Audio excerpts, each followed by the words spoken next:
how do I tell the difference between intuition and a trauma response? Ooh, I'm curious. How many of you guys have asked that of yourself?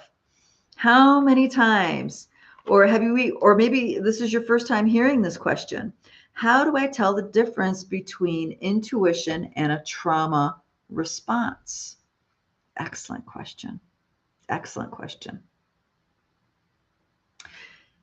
So, earlier on in the talk, I talked about lenses. We have lenses of perception all over our body.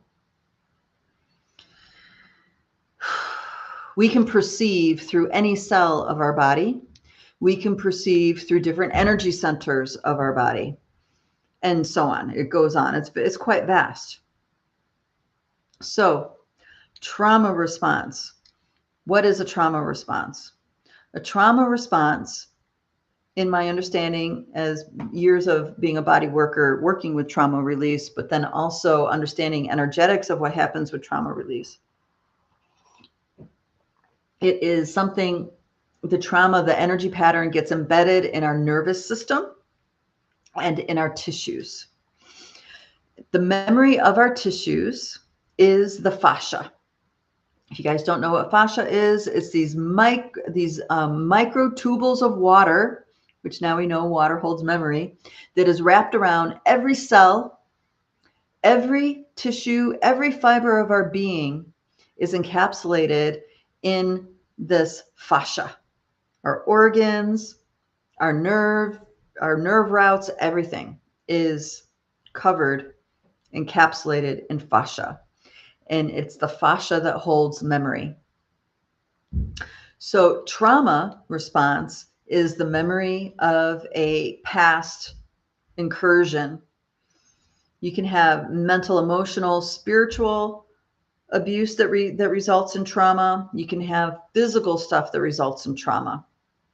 PTSD is considered a trauma response.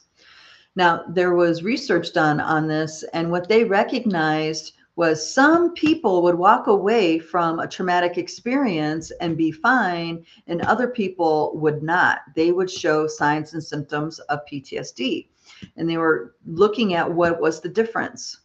And the difference was that the people who had a secure, nurturing, loving upbringing in their family home, they endured the traumatic event just fine. They were able to move on from it. The ones that had mental, emotional, spiritual, physical abuse in the home, they would carry that trauma for years to come. It tells us a lot about today's society. So it is possible to unwind this trauma. And I would say that when you are engaging in the unseen realm and in your intuitive perceptions, this is not as much of an issue as people would think. And here's why. In order for us to tune in a centered way, our nervous system is at default at ease.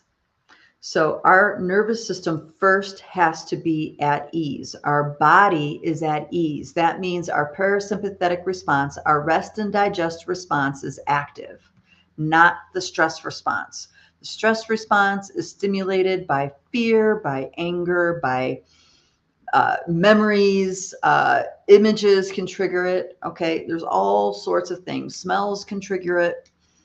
So when you are engaging in the unseen realm in a centered way, in a uplifted way, as in your heart lens is accessible, your body's nervous system is at ease, which means the trauma response isn't up. Okay? So when you are at ease, centered, grounded, and you're walking into nature, you are poised to perceive things that much closer to as they actually are, but you're poised to be at that frequency that overlaps with the beings of the unseen realm. The beings of the unseen realm, the frequencies that they occupy with their consciousness is extremely benevolent and uplifting and fun. Okay. This is why feminine medicine is so powerful, because one of the key components to feminine energy medicine, the feminine path to spiritually awakening, is fun. That's a major component. So when you are in that uplifted state, your nervous system is at ease, you simply and easily overlap with the frequencies of the unseen realm. And now you can start engaging with these benevolent nature spirits. If you are engaging with beings that are benevolent, they understand your human condition. And many of them, especially right now, are ambassadors to help you wake up to the bigger picture of who we are as multidimensional beings. And this has been illustrated over and over again. Acted out over and over again by the beings that we call Sasquatch, Yowie. And this is because they understand that false belief systems have been anchored in our subconscious via trauma and abuse. So they will take us right up to the edge of that capacity over and over again.